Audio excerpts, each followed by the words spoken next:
Okay, is that recording? We've got a red light there, yeah? I can't tell. I think it's okay. Right, okay, let's... Hi. There's no viewfinder on this, so if you're just hearing a disembodied voice, then... Then hi, my name is Paul Murphy and I'm the disembodied voice. I think I've got a new song coming along and I thought I'd capture it down on film, but this is just going to be, I explained at the start, all I'm going to be doing here is sitting here, putting words down on a piece of paper. I have no idea where the camera's pointing, I'm not entirely sure if I'm in view there or not. And just doing some talkies because, and then this will go up on YouTube and Patreon and Rumble, and the reason I do these now, not what I've done for the last 40 years, I do these in the hope that my young children, my beautiful young children, 10 and 12 years old, will someday see them and just see Daddy and hear his voice and know what he looked like. Because as per previous videos, I'm not in good shape. Anyway, whenever you get to see this, Dylan, before I get started, when I was looking around for something to lean on, this is a rarity. I'm a man of peculiar habits in some ways, rather like, you know, kind of like Sherlock Holmes or whatever, you know. Whenever I write a song, it's always in a black pen. There's a million blue pens in the house, but I always write in black. And so I'm scrummaging around for a pen that works and some paper, which are running low. And I always write on one piece of paper that's on top of another piece of paper that is sitting on the covers of the book. You can still see me looking around. I don't know where it's gone. It's been there this house. It's been happening for, I don't know, ever since I gave up on the typewriter. But Dylan, when I was rummaging around for myself, so I'm writing on your Dandy Annual 2011, guys, which I bought for you when you were still in utero, Dylan, because obviously you were born 2012. You won't remember your friend Jake from nursery. Well, you might do. I didn't remember him. And you were 3 at the time. But he liked the movie Wall-E, and I found this, I had this hung up for a while in your room. And you know, Daddy had a t-shirt printing business when I came off the road in whenever it was. When I got a house and people said, "You've got to stop sleeping in the road, you're going to get run over." Oh, and anyway, so I printed him a Wall-E t-shirt. His mummy was called Lisa. Sorry, I'm going on a tangent there. But and he sent me this the next day. I don't know if that is coming out on the camera because I know where it's pointed. But isn't that lovely done? This is just an example. So it's a reminder of someone you used to know, who I'm assuming you won't know, you being only 3 years old. But it's just an example of the nice people that you've known all throughout your life, my darling boy. Emily, of course, you were only a year and a bit old and hadn't started nursery then. So, shall we find a black pen and start writing something? I'm hoping my fingers are going to hold up. I found this pen in the shed the other day, actually. I hope it's going to work. Paper. I've been singing, I had the first verse and I've been singing it for like 20 minutes while I try and get myself organised here. And I've forgotten the first words. I can remember the end of the line but not the start of it. Oh my gosh.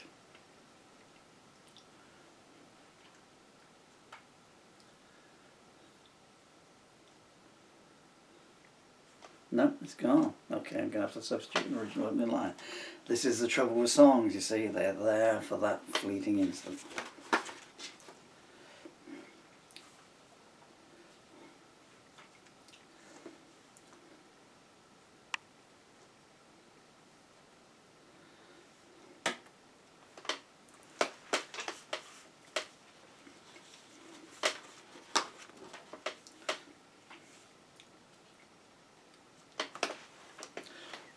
Okay. it's only the first two words.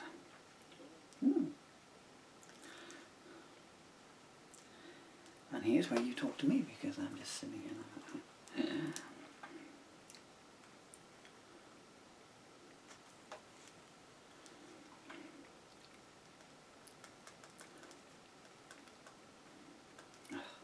I'm already on verse 4 in my head. On the liner. This just doesn't feel right without my normal back book.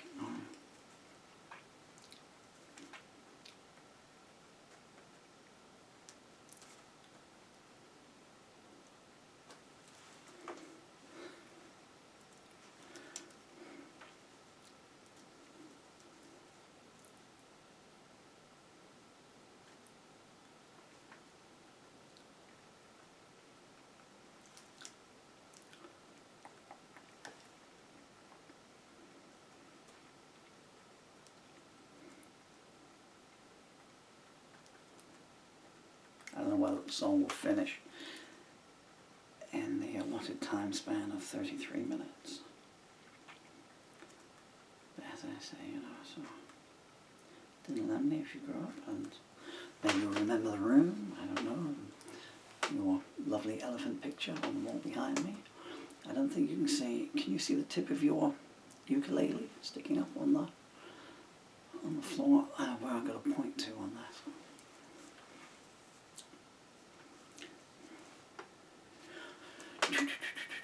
Yeah, oh yeah, that was it.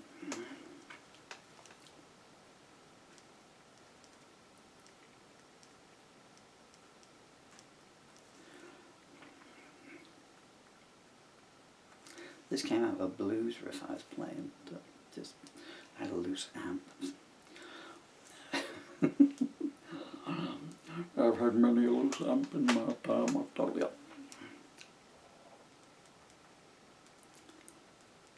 So I was just blasting a 12-bar riff out. The jaw growing ever sterner. You know, and then I packed away, and I walked away, and I was still singing. You know, the music in my head. And music started landing, and okay, here we go. I keep saying this is my last ever song. I was only telling my son last night. He called on Facebook, and he was asking about songs, I think, and I said, no. He was asking what I've been doing in the week. And I said, not really much still. And I said, that was it, I was saying I'd found a box file with 50 lyrics from July and August 1993 that I hadn't seen probably in all that time, in those 30 years. Just been filed away. And because I was off the road then, I came off the road, I think 91. Well, it was 91, August 91. And I had an arm injury, and then I was in a car accident, and then I just, breathing in some silence for a while. The trouble being a musician is, if you can't play, you don't get paid,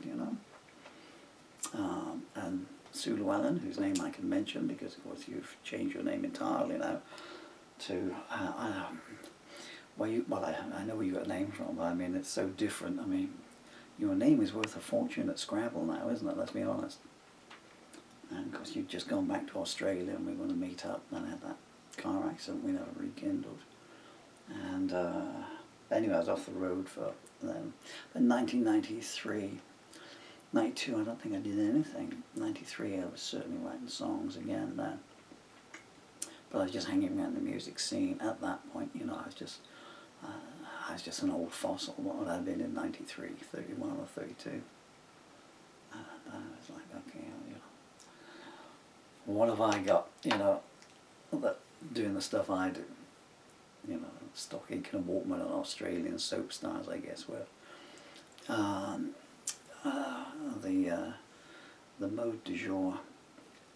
I need to Google it, and I don't want to. But there were still bands around, and they always had good songs, the local bands. but they had maybe one or two. So on a multi-artist bill, they were fine, you know, they go on and they would do the song. My good friend Steve Core, he had an amazing song called Alone Now, which is phenomenal. Even now, 4 decades later, I guess, I can still hear the opening riff, which is a descending scale, starting on the B, I think. Dun, dun, dun, dun, dun, dun, dun, dun. Midnight crashing in a red light zone, suddenly you find yourself all alone. Where it goes from there, I know not, Steve, but when you're alone now, and he belted it out. And he had another good number, and then that was it. Lovely guy, lovely musician, great stage presence. But 2 songs and he was out. I think he opened for The Mob. He used to do a cover version of The Mob's No Doves Fly Here. And I think he had got a slot opening for The Mob at Taunton Arts Centre, or whatever it was called, Taunton Brew House maybe. And it was okay, but he had 5 songs to do, 20 minutes, 25 minutes. And he had a strong opener, and then there was nothing to follow it, and then nothing to follow it, and nothing to follow it, nothing distinctive. And then he did Alone Now, so he had a good end. But it was like having a cake that had some nice icing on the top, and had a chocolate base layer.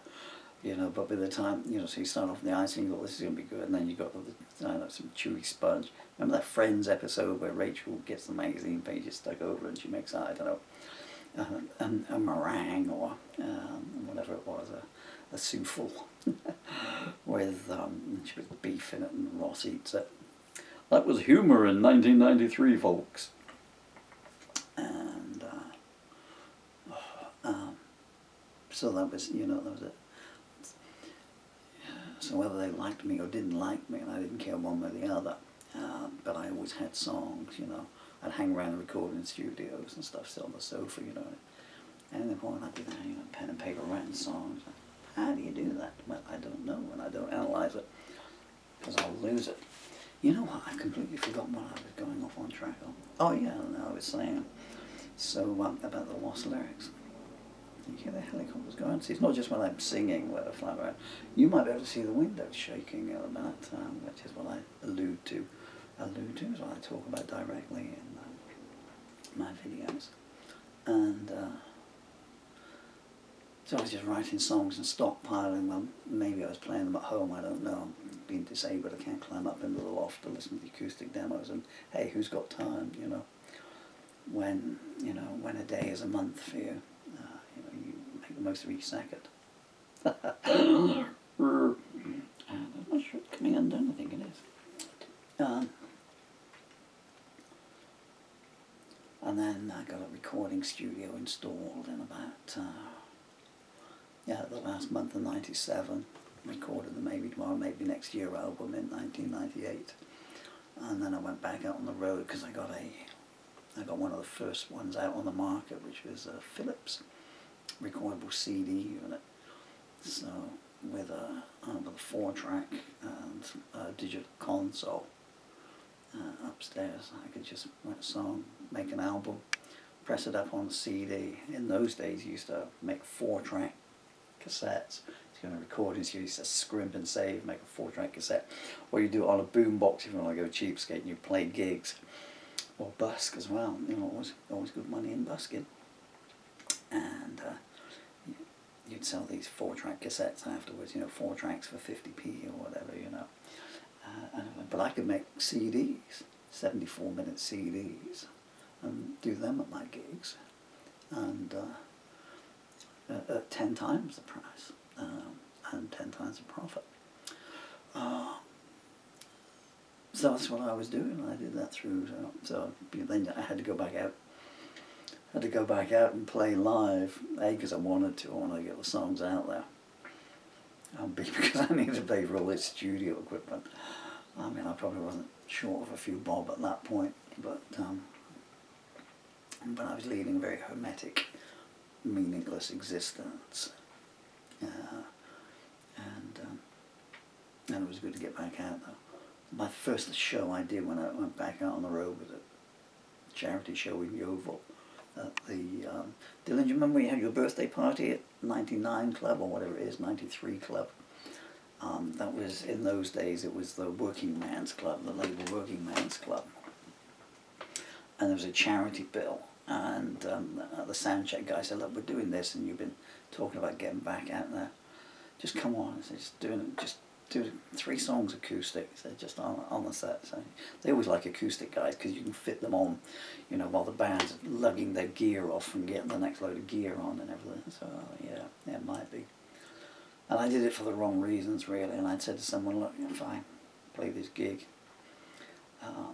A very beautiful young girl who was working in news agents at the time, well, I'd been slyly, and sometimes not so slyly, flirting with for a couple of weeks. And I said, you know, I'm thinking about playing a gig, I'm playing a show, you want to come on? Oh yeah, she said, oh. So, which she did, and she was in the front row when we had the sheet on there. And now, for the first time in 7 years, we got Paul Murphy, a friend of mine, and up on stage with acoustic guitar and harmonica. And I can see this girl with her friends, and they're literally just down there. And the sound check guy, he said to me, he said, when you get out, he said, just talk for a little bit and I'll get the balance in. I said, I'll give you a sign when I've got the balance ready, because obviously he'd been mixing a group, you know, and then start. So I went on, did the harmony. Hi, I'm Paul Murphy, and I just hit a G chord and said, how's that sound out there? Nothing came up for the orders. And I thought, oh, okay, screw you lot.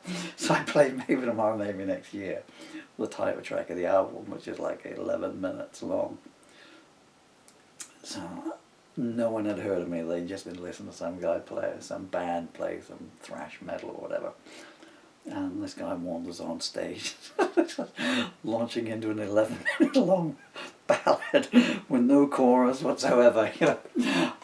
And I could see this girl gradually moving back, you know. Her friends must have been saying, is this the bloke you were telling us about? I thought you said it, you know. So that was, but hey.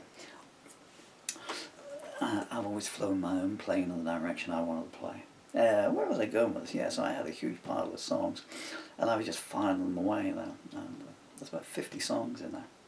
I think where I was going with this, and I said to Dylan, the last song I ever wrote is I'm Ever Gonna Write, is a song I wrote last night. It's called The Myth, which is a song about the myth of peace. And I really, because there's just so many wars going on at the moment. I better get on with that, hadn't I? In my head, I'm still singing this song, you know? What's the time, I say? It says get on what?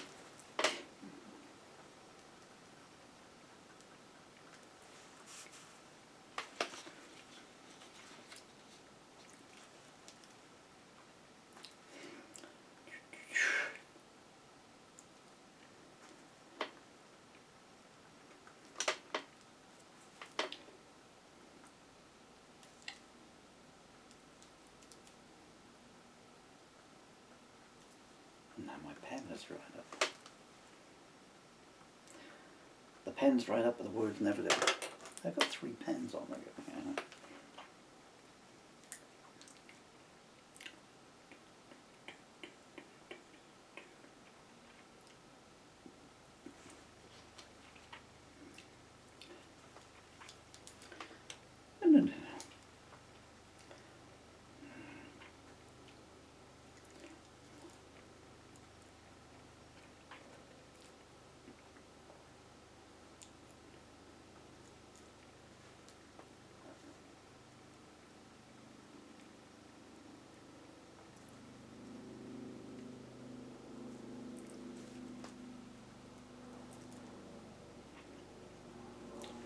Now you can listen to that.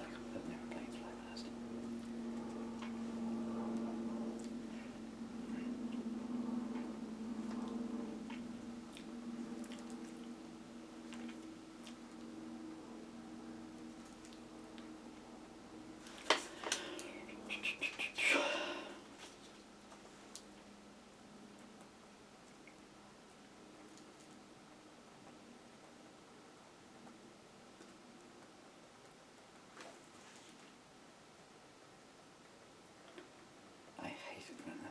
words are all over the end of the line. I have to go down to the next one. I don't hate it at all, it's just mildly annoying.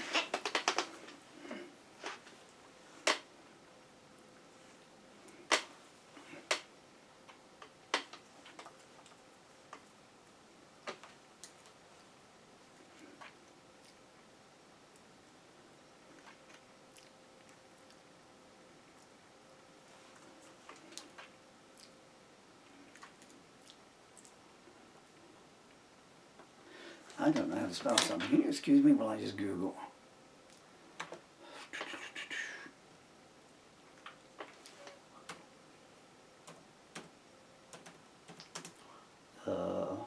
Is it a C or is it a Q?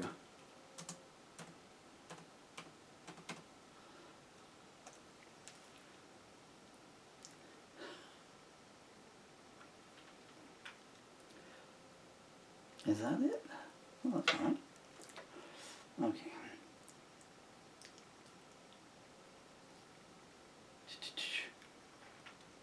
Come on.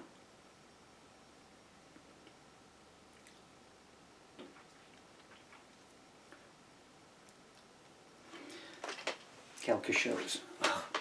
Should have been down here. I thought it was 3 separate words.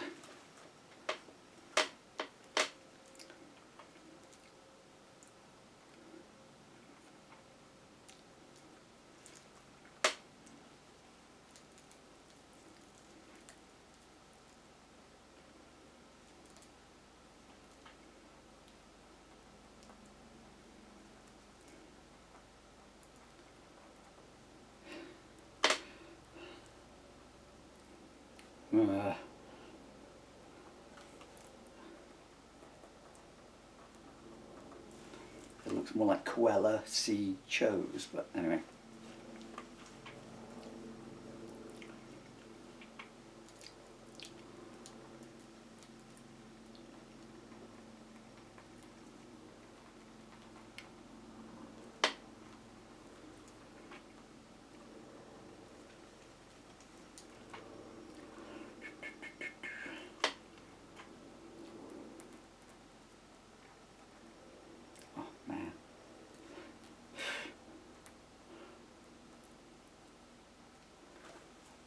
Trying to write burning looks like my burping. The cynics all smiled and said, "Oh, quelque chose." The next thing you knew, they were burning your clothes. I will fuck that in there. I will fuck that in there like that. I fed it. I fed it.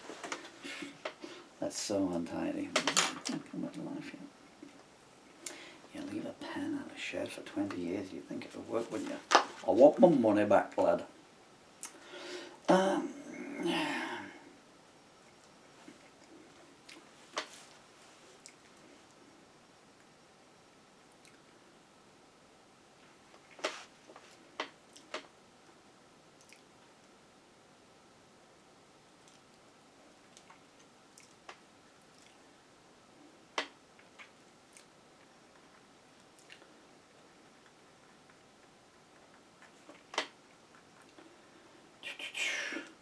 Could you mind recording this, because I can't read what I'm saying, so this line is going to be beauty like yours bears a heavy price.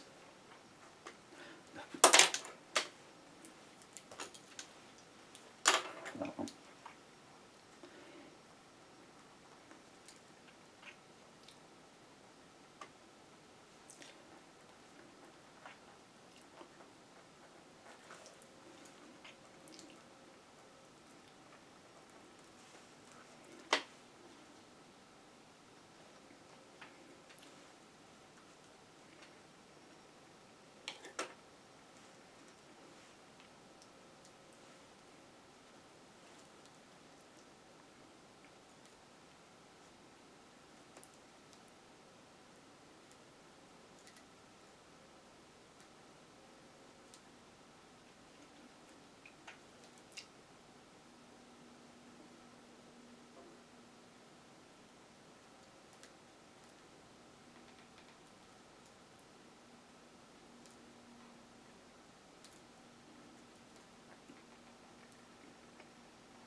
wrist is seizing up, so I might not be able to write too much more. I must say a big hello to Emily S. over in, I think you're in California, eh?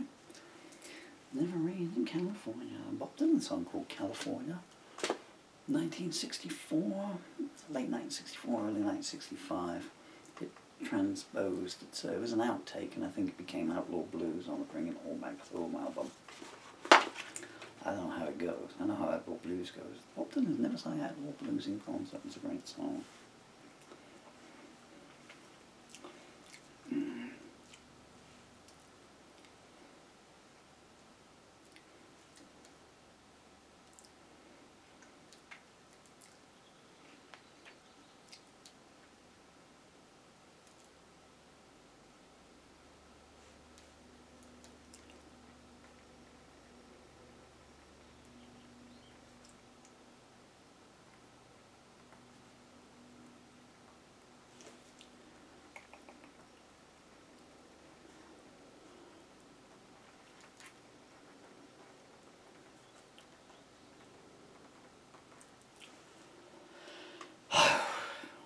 I'm sitting here and I can't read it. Okay, so it's your face opens doors all over town. The next line's going to be when you need help. There's no one around.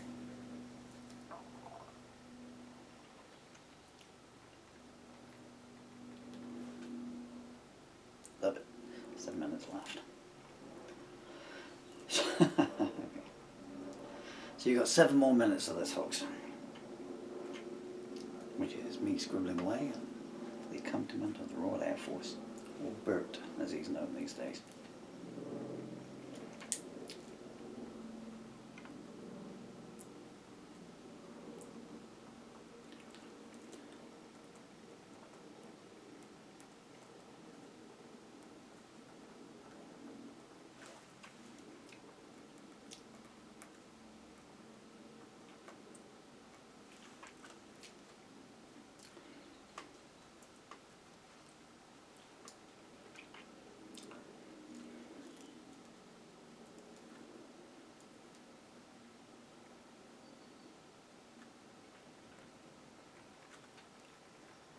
You've been taught things in all kinds of schools. Can you guess what my next line's going to be before the time I've written that down?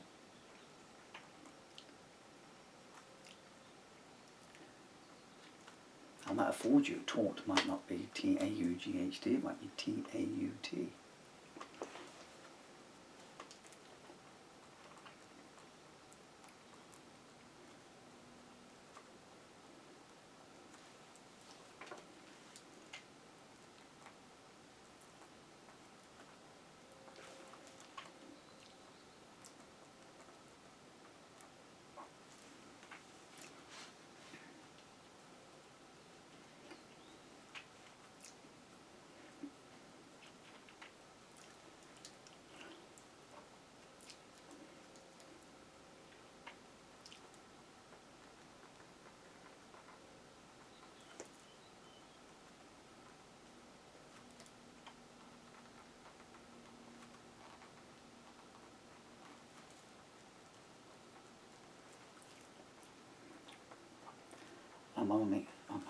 And this is verse 4.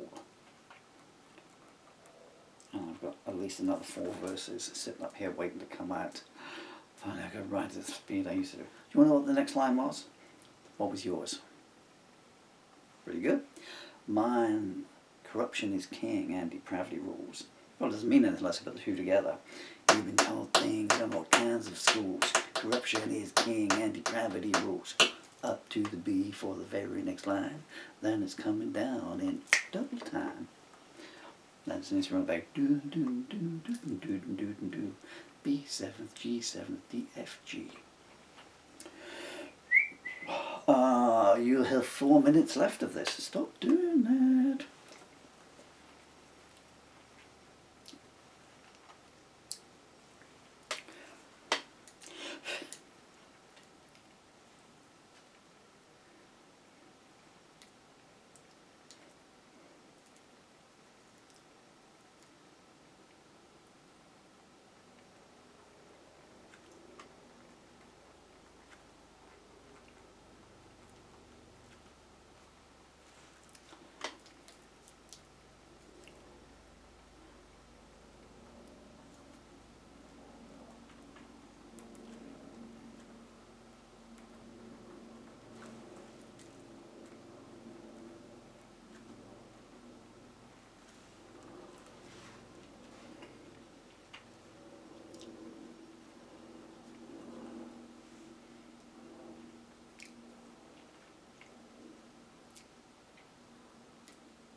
Right, dear friends, this will be the last.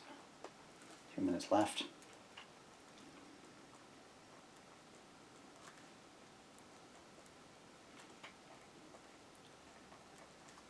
Because I got to phone my lawyers. So, slow down, baby, what are you trying to say? You never did use the truth too much anyway. You always seem to lag things extra stark. You only come to life when it gets dark.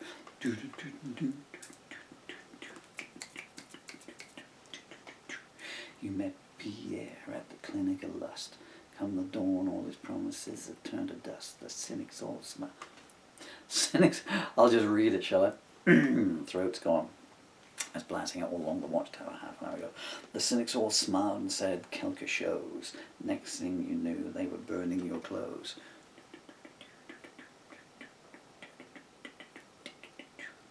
Beauty like yours bears a heavy price. Everybody wants you, but they don't smile twice. Your face opens doors all over town, but when you need help, there's no one around.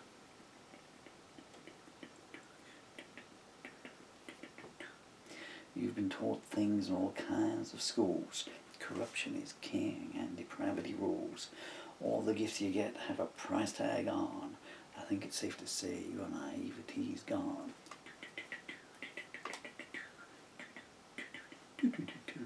So, there we are. Thank you for your time, dear friends. And didn't remember me? Don't listen to this song. Not unless you're 20. Okay, got to put this back now. I'll come back and there'll be at least 2 more pages of this, and maybe I'll get the singer. Thank you for your time, folks.